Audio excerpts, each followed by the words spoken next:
Rentasan berita edisi 1325 bersama saya Zawaz Yusof dan antara paparan utama. Tak serik ke derhaka.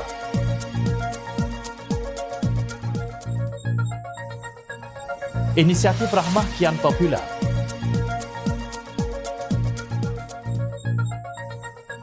Jana ekonomi menerusi usahawan makanan. Tiada siapa boleh halang kita nak rancang.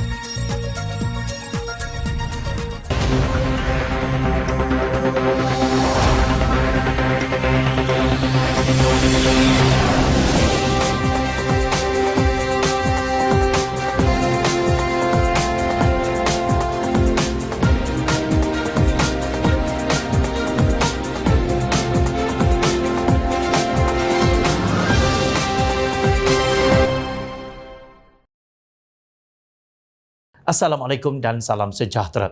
Perdana Menteri Datuk Seri Anwar Ibrahim mengingatkan Presiden PAS Tan Sri Abdul Hadi Awang agar tidak menyinggung institusi diraja. Kalau dibicara perlembagaan persekutuan sekalipun ada juga kaedah dia. Ini soal kebenaran di masjid. Ini terpakai untuk semua, termasuk Perdana Menteri. Kalau saya memilih untuk bersyarah rasmi masjid itu harus keluar kerana itu kuasa agama di negeri itu di bawah raja-raja. Jadi kena faham, katanya seperti dipetik utusan online. Baru-baru ini Sultan Terengganu Sultan Mizan Zainal Abidin menerusi Majlis Agama Islam dan Adat Melayu Terengganu Maidam mengarahkan agar semua pemimpin dan aktivis politik dilarang daripada menjadi imam, memberi ceramah termasuk khutbah Jumaat di mana-mana masjid di negeri berkenaan. Bagaimanapun Abdul Hadi menegaskan bukan menjadi satu kesalahan untuk ahli politik berbuat demikian kerana adalah menjadi satu kewajipan untuk pemimpin bercakap mengenai politik Islam. Menurut Anwar, larangan tersebut bukan agenda politik kerana terlalu banyak bicara soal agama di masjid dan surau yang terlalu keras jalur politiknya. Jadi jika beliau tidak bersetuju dengan keputusan tersebut, maka haruslah dibawa dan persembahkan kepada tuanku. Jangan pula diserang kerajaan, ujar Anwar. Kemarin 6 Mac, Duli Yang Maha Mulia Sultan Selangor, Sultan Sharafuddin Idris Shah Al-Haj berkenan berangkat mempengerusikan mesyuarat Majlis Kebangsaan bagi Hal Ehwal Agama Islam MKI kali ke-69 di Istana Melawati Putrajaya. Selaku pengerusi MKI, Baginda Sultan Selangor berkenan menyampaikan titah ucapan pada mesyuarat berkenaan. Antara titah baginda yang patut para agamawan khususnya daripada PAS hadam ialah hakikat bahawa adalah menjadi hak mutlak Raja-Raja Melayu untuk membahas isu dan membuat keputusan hal penting berkaitan agama Islam di Malaysia. Sesungguhnya martabat institusi Raja-Raja Melayu berada di atas sebarang percaturan parti politik above party politics. Hal ini kerana institusi Raja-Raja Melayu ialah pemegang amanah yang menjadi tonggak kesetiaan rakyat. Berpandukan prinsip ini, sewaktu Persekutuan Tanah Melayu mencapai kemerdekaannya pada tahun 1957 dan diikuti pula dengan penubuhan Malaysia pada tahun 1963. Perlembagaan yang digubal dengan jelas mengiktiraf segala hak, keistimewaan, prerogatif dan kuasa Raja-Raja Melayu sebagai Raja Pemerintah serta Ketua Agama Islam di negeri masing-masing. Kuasa-kuasa tersebut termaktub dalam bahagian 1 perkara 3 selain peruntukan berkaitan dalam bahagian 4 perkara 34 dan 38 serta bahagian 5 perkara 70 dan 71. Perkara ini juga turut diperincikan di dalam Undang-Undang Tubuh Negeri-Negeri serta enakmen pentadbiran Islam di peringkat negeri masing-masing titah Sultan Sharafuddin. Di mana pula kononnya ada campur tangan Kerajaan Pakatan Harapan dalam larangan kepada semua pemimpin dan aktivis parti daripada terbabit dalam aktiviti berunsurkan politik di masjid dan surau di negeri Terengganu. Sedangkan hampir semua negeri-negeri termasuk Kelantan dan Perlis juga sudah mengeluarkan arahan yang sama. Memandangkan asas undang-undang negara kita meletakkan kuasa-kuasa mutlak tersebut sebagai hak Raja-Raja Melayu, maka jelaslah bahawa Majlis Raja-Raja berperanan sebagai badan tertinggi untuk membahaskan isu-isu berkaitan agama Islam selain memutuskan hal-hal penting tersabit dengan amalan dan aturan agama Islam di Malaysia. Titah Sultan Selangor lagi. Titah baginda amalan ini tidak jauh bezanya daripada kelaziman pemerintahan Khalifah Uthmaniyah yang sangat mementingkan hubungan rapat di antara Sultan dan Syekh Islam atau muftinya, malah turut menyantuni pemimpin-pemimpin agama lain yang bernaung di bawah pemerintahannya. Menurut Sultan Sharafuddin, amalan yang sama masih diteruskan di negara-negara Islam yang mengamalkan pemerintahan beraja sehingga ke hari ini seperti di Maghribi, Jordan dan juga Brunei. Melanggar arahan yang dikeluarkan Maidam adalah satu penderhakaan kepada titah Raja Pemerintah Negeri Terengganu. Jika Abdul Hadi merasa dirinya benar, pergilah menghadap Tuanku Sultan Mizan untuk mempersembahkan rungutan kepada baginda. Takkan hanya berani bercakap kepada pengikut dan media sosial. Payung Rahmah kini semakin berkembang walaupun ada pihak yang mengeluarkan kata-kata yang terus menghina makanan biasa-biasa rakyat Marhain. Kemarin Menteri Perdagangan Dalam Negeri dan Kos Sara Hidup Datuk Seri Salahuddin Ayub mengumumkan kira-kira 30 pasar raya besar di negara ini telah menyertai inisiatif Payung Rahmah sejak dilancarkan Januari lalu.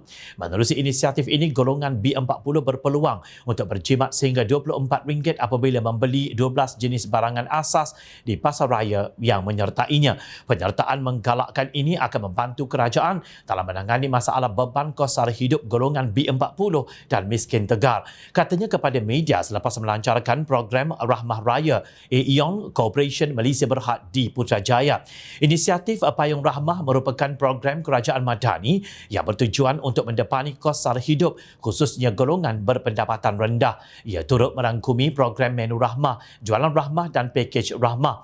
Salahuddin melahirkan penghargaan kepada pengusaha gerai dan restoran yang mengekalkan kualiti hidangan makanan walaupun dijual pada harga RM5 dan ke bawah. Saya tidak pernah terima laporan berkaitan isu kualiti makanan menu Rahmah. Alhamdulillah, saya ucap terima kasih kepada semua pengusaha kerana mereka tidak kompromi soal kualiti, katanya di petik bernama. Sebelum ini, Ahli Parlimen Perikatan Nasional Kapar Dr. Halimah Ali dikecam orang ramai termasuk NGO apabila dilihat mengaitkan inisiatif berkenaan dengan kemungkinan risiko kesihatan seperti kanser dan autism. Walaupun beliau menafikannya dan kemudian meminta maaf, tetapi penghinaan terhadap makanan orang miskin dilihat berterusan dilakukan oleh pembenci Pakatan Harapan yang semasa zaman mereka mentadbir gagal menangani isu keterjaminan makanan dan kos sara hidup. Baru-baru ini kedengaran pula pemimpin bertaraf ahli jawatan kuasa PAS Pusat dan berstatus ustaz menghina ikan kembung sebagai cap ayam berbanding ikan kelah. Carian Jom Channel mendapati kelah putih berharga RM339.20 sekilogram. Manakala kelah merah pula harganya ialah RM583 sekilogram berdasarkan laporan pada tahun 2022. Sementara itu, harga ikan kembung pula sekitar RM13 sekilogram. Sudah tentu tidak tercapai bagi golongan B40 untuk menikmati hidangan belau ikan kelah yang disebut sebagai nikmat dunia itu. Terkini, AEON turut melancarkan Rahmah Raya AEON sebagai penyertaan pasar raya tersebut dalam inisiatif Payung Rahmah. Menerusi program di bawah jualan Rahmah, AEON akan menawarkan 30 produk terpilih yang dijual pada harga lebih rendah bagi meringankan beban pelanggan. Di samping itu, AEON juga akan menyediakan menu Rahmah berharga RM4.90 dan dengan sambutan Ramadan dan Aidilfitri akan datang, AEON dan AEON Bake juga akan menyumbangkan bako Rahmah di semua 35 cawangan AEON dan 21 cawangan AEON Bake. Menurut laporan, sumbangan berjumlah RM168,000 ini terdiri daripada keperluan harian serta persiapan Ramadan dan Aidilfitri akan disalurkan kepada 1,140 keluarga B40 dan fakir miskin selama 3 bulan. Pengarah urusan AEON KGO berkata pihaknya sentiasa bersedia untuk menyokong misi kerajaan untuk membantu golongan yang memerlukan kerana mereka mengalu-alukan inisiatif Payung Rahmah. Kami bersyukur kerana melalui program ini kami dapat melaksanakan inisiatif kerajaan di samping membantu golongan B40 dan miskin meneruskan kehidupan seharian. Dalam apa jua keadaan, kami sentiasa bersedia untuk bergerak bersama dalam memastikan keadaan ekonomi dan sosial sentiasa seimbang. Golongan B40 dan miskin tegar juga merupakan sebahagian daripada ekosistem kami dan menjadi tanggungjawab kami untuk memastikan AEON sentiasa dekat di hati mereka, katanya, seperti dipetik akhbar bahasa Inggeris The Star.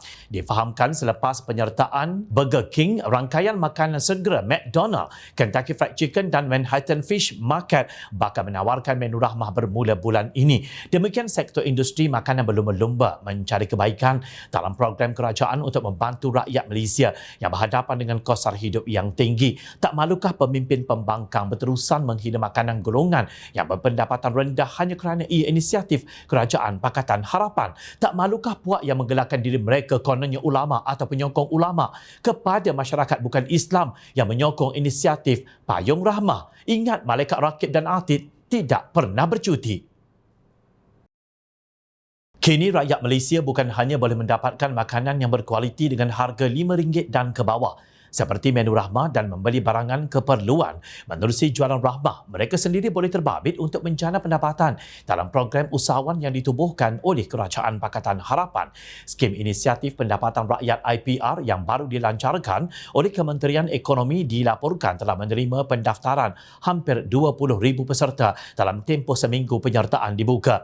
Menurut Menteri Ekonomi Muhammad Rafizi Ramli, kerajaan amat berterima kasih dengan sambutan yang menggalakkan daripada rakyat. Skim ini amat berlainan daripada skim bantuan terus. Skim ini memerlukan orang ramai tampil ke hadapan untuk mengisi peluang menjana pendapatan yang ditawarkan kerajaan. Kebimbangan saya tidak dapat sambutan, katanya dalam satu kenyataan lapor Suara Keadilan. Daripada kenyataan Rafizi, program usahawan makanan akan melahirkan impak positif tidak langsung kepada ekonomi negara, termasuk sektor pembuatan dan perkilangan. Skim bukan sahaja nak turunkan harga tetapi beralih ke mesin vending kerana kaedah ini lebih baik dan membantu struktur ekonomi terutama yang bergantung kepada pekerja asing. Kita tidak boleh terus berharap orang akan layan kita. Maka industri mesin vending ini akan tumbuh lebih cepat dan akan memberi pekerjaan kepada jurutera, TVET dan sebagainya.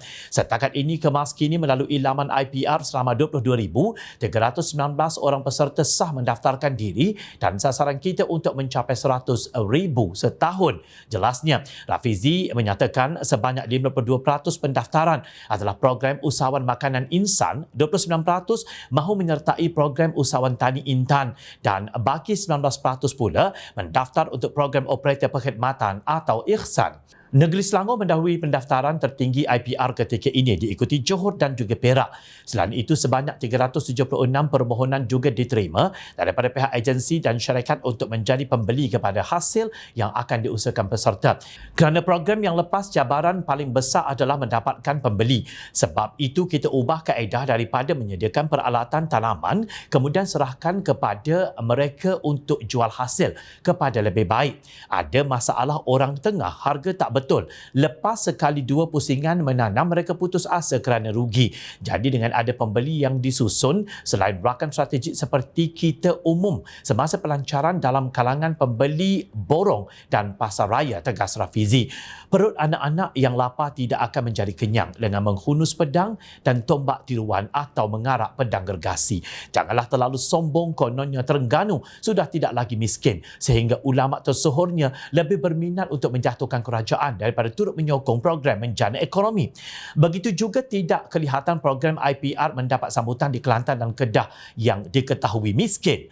Sementara itu, Jom Channel mengucapkan syabas kepada rakyat Perak, sebuah negeri yang juga miskin tetapi bersedia untuk turut serta dalam program yang mencabar ini. Tahniah juga kepada rakyat Selangor dan Johor di atas sokongan kalian kepada usaha baik Kementerian Ekonomi. Tindakan ini selaras dengan pepatah yang menyebut bila anda beri seseorang ikan, maka anda memberinya makan untuk satu hari. Tetapi bila anda ajar seseorang itu memancing, maka anda akan memberinya makan seumur hidup. Tak kira ikan kembung atau ikan kelah. Semoga Allah Subhanahu Wa Taala sentiasa memberkati usaha baik kalian dengan rahmatnya berkali-kali ganda.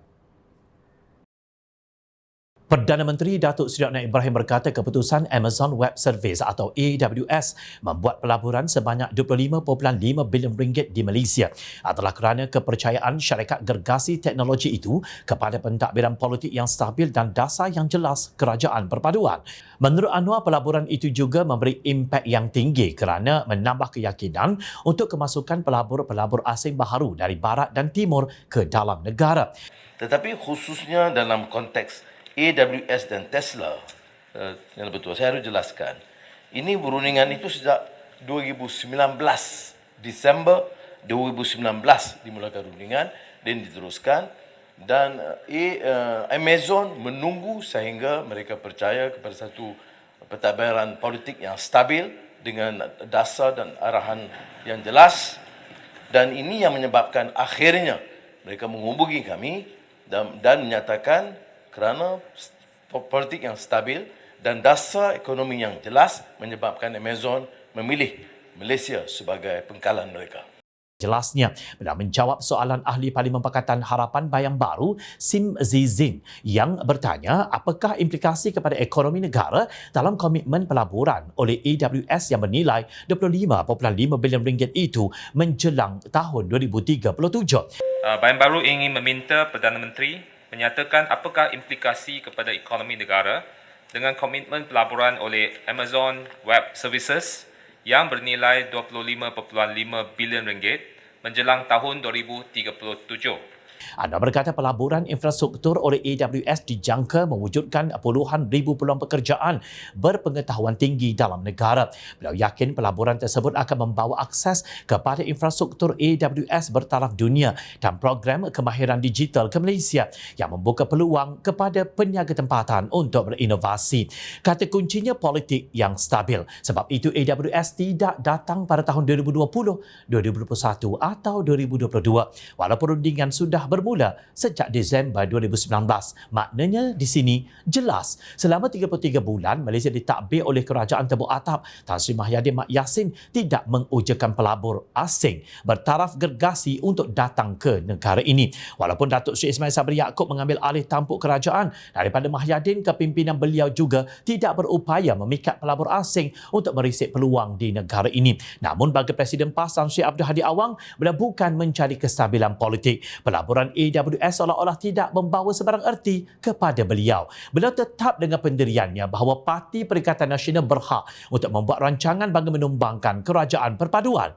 Kita melihat ada tanda-tanda yang menunjukkan dalam kerajaan campuran yang ada ini perasaan tidak puas hati bersama-sama komponen sendiri ada berlaku dakwanya.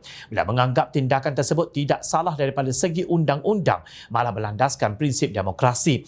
Itu satu kenyataan politik dan biasa berlaku. Dalam politik, undi tidak percaya dan dapatkan SD yakni akuan bersumpah. Penyokong kerajaan berpaling tada itu berlaku. Memang kita berhak merancang. Tidak ada siapa yang boleh halang kita nak merancang, katanya. Mendabik dada dipetik beberapa media. Kegilaan apakah ini? Adakah Abdul Hadi sudah lupa bahawa dalam apa rancangan sekalipun masih ada Allah Subhanahu Wa Taala yang jauh hebat dalam merancang, dan Allah Subhanahu Wa Taala sudah menghalang Perikatan Nasional daripada memenangi pilihan raya umum ke-15 lalu. Amatlah tidak matang daripada sudut politik untuk menyimpan kepercayaan bahawa hanya anda dan parti anda yang layak untuk memerintah negara ini. Perikatan Nasional yang disokong Abdul Hadi telah mendapat peluang selama 17 bulan untuk menguasai negara ini menerusi Tebuk Atap 1.0 langkah syaratan.